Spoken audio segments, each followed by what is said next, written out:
Oh, well hello there. What is Digimon, you ask? Well, it's a long story, and in the interest of making this video not 30 minutes long, this is just going to be a very brief introduction to what is Digimon. Is it some show from 1999 that no one ever cares about and we should never discuss again? Is it some ripoff of Pokemon? Or is it some show I'm so obsessed with that I might want to make an entire YouTube channel talking about it and all of its offshoots? You know, why not? Let's try that. So, what is Digimon? Well, as I said before, this is a very complicated topic. There's been going on since 1997, actually, which some of you may not very well be aware of just how long this goes, back when I was 6. I'm not admitting how old I am. But Digimon first came out in 1997 based off Bandai's Tamagotchis, you know, the little things that you had to feed and take care of. And yes, Peggy. The cat's making it very easy to record. Yes, you are. Oh, I know. I know. That's it. Look right at the camera. Viewers will love the camera. Love the kitty. They'll hit that like and subscribe button. Because I have a cat. That makes me more important. Okay, fine. Anyway, yes, where was I? Ah, yes, the Tamagotchis. The little things that you had to raise and take care of and clean up and feed. Were these things trying to make it so people didn't want to have kids? Anyway, so the Tamagotchis eventually evolved into the V-Pets that many people have, and they are still releasing to this day, given even just in the last year, they've still been releasing these things. So yes, Digimon is far from dead for any of you who are at all worried. So, the very first time that most of us in the US first learned about Digimon Adventure was when it released here in England, in the North America on Fox Kids in August of 1999. But if you were lucky enough to live in Japan, you got it earlier. The film, which was actually more or less the pilot episode, which us in North America didn't get until much later, came out on March 7th of 1999 by Toei Animation. And the original Digimon Adventure... Peggy, you are not helping. The original Digimon Adventure anime came out on the same day in Japan as well. So they released side by side, giving you a barrage of things to look at, a movie and a show. Digimon Adventure was the very first anime. That was what most of us started with, that's what I started with. The very first video game for it was Digimon World 1, which came out in Japan in January of 1999 and came out over here in North America in May of 2000, which is a very divisive game for me. It was, when I first started, I thought Pokemon had the better games and Digimon had the better show. Wait, am I comparing Pokemon and Digimon? Oh, sorry. Hold on.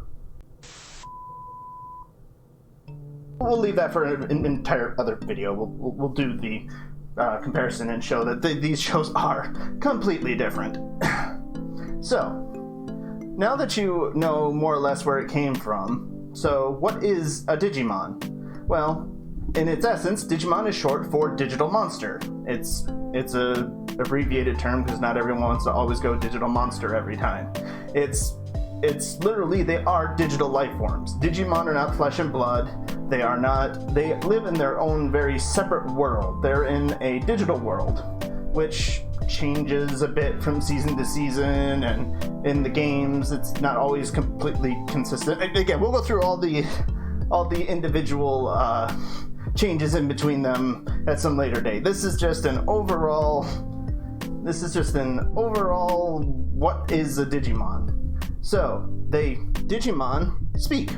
They're just mostly like humans. They speak, they have their own personalities, they have their own goals, whether that's to, team up with their partner and save the world, or run their own restaurant, or take over the world, destroy it, or take all of the discarded bits of Digimon, put them together to use for their own evil schemes so that they can end the world because they're so unhappy. Yeah, it can be a little dark sometimes. So Digimon are beings that can completely change and, well, evolve. And unlike other shows that have evolution mechanics, they're constantly going up and down. They have stages that they go through: fresh, in training, rookie, champion, ultimate, mega.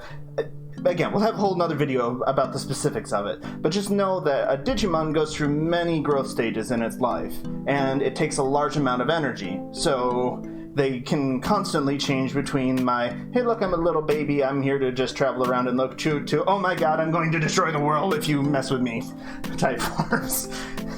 Digimon.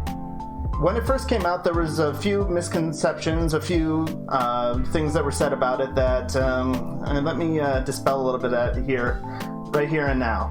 Is it the Pokemon killer? Well, okay. Let's just say, I think everyone here knows just how false that is, given the fact that Pokemon Sword and Shield, the most recent Pokemon release, yeah, I wish it was Digimon, released, sold 16 million copies in just the first 2 months. Where the most recent Digimon games, Cyber Sleuth, sold 800,000 copies in total. So yeah, it definitely killed Pokemon, let me tell you. But it was never really meant to. It is not just a ripoff of Pokemon. I will just say that here and now, and I will say that until the end of days. It is not a ripoff of Digimon. Let me get real close here. It is not a ripoff of Digimon, okay? Let's just get that. We good? Cool. It is completely different. Its audience was a completely different target. Digimon is a full story about a group of kids, it doesn't matter what season, a group of kids who get sent to the digital world unknowingly, for the most part. Okay, that part can be changed between seasons. Anyway, we're not discussing all the different seasons, but in general, kids are sent to the digital world because the digital world's in danger, so they partner up with a Digimon who they help to grow and tame and train as they grow themselves as a person, which allows their Digimon to grow to better forms, and they take down the villains that are trying to destroy the world, or both worlds. Where, you know, that other show is a young boy who's catching all the Pokemon, forcing them to fight each other because he can, to become the very best he can in a kind of very selfish quest. So, no, it's totally different. Oh, how much of it is there? Oh, wow, okay. So here's actually a fairly complicated question, because as part of any good show, it's all about merchandise. And that it was fairly successful in. Merchandise. Card games. No, I don't have too much of this stuff. Video games. There's a lot more than this too. Anime seasons. What? I'm shilling all this stuff out and they're not paying me to do all that? No, well, if that's the case. So there are many games, especially if you can actually speak Japanese and get the Japanese games, there's even more. But there is roughly 20 different games, including games that are coming out. Supposedly Digimon Survive's coming out sometime. Ever. That's a long story. There are a total of 8 seasons at this point. I mean, the first 6 are very easy. You can just watch the first 6, no problem. Then there's a half season after that. Then there's Applemon Digital Universe, which you'll get a lot of people arguing whether that's actually Digimon or not. I count it. We'll get into that later. And then there's Digimon Tribe, which is a series of 6 movies, which could be considered like half a season. And now we're on to the newest season, which is coming out as I'm releasing this video. So yeah, there's roughly 8 seasons. But we'll go with that. We'll give that a number. There's a total of 9 movies, 20 games, and as I said, merchandise. All of it. So we just talked about, well, if Pokemon's sold that well and has dwarfed this show forever, you can't get away from the comparisons to it, unfortunately. How has it still survived with such a small viewer base and everything? Well, there's fanatics like me, and we are a very small yet very loyal fan base. Whether I'm doing streams, talking about it on Twitter, there are always someone who is willing to jump up and talk about Digimon. You can find us if you know where to look. It's just that, well, we have to keep buying their stuff and showing them that we still care, because otherwise, well, I'm afraid it might move into obscurity, unfortunately. Thank you all for enjoying the video. If you made it this far, I thank you very much for still sticking around with me. If you want to see me, you can subscribe, or I do stream on Twitch every Monday, Thursday, and Sunday. In links down in the description below, or just right here. And for all of you who want more Digimon content, this is what I want to do. Digimon has been a passion of mine. I've loved Digimon forever, since I was, Rordrik. So, yeah. I hope this first video of mine tried to tell you what Digimon is helped a little bit. And don't worry, if you want to know more specifics, I will be doing many more Digimon videos. If you have any ideas of specifics you want me to look into or discuss, leave them down in the comments below. And as always, everyone, keep staying awesome. I hope to see you again soon. Bye for now.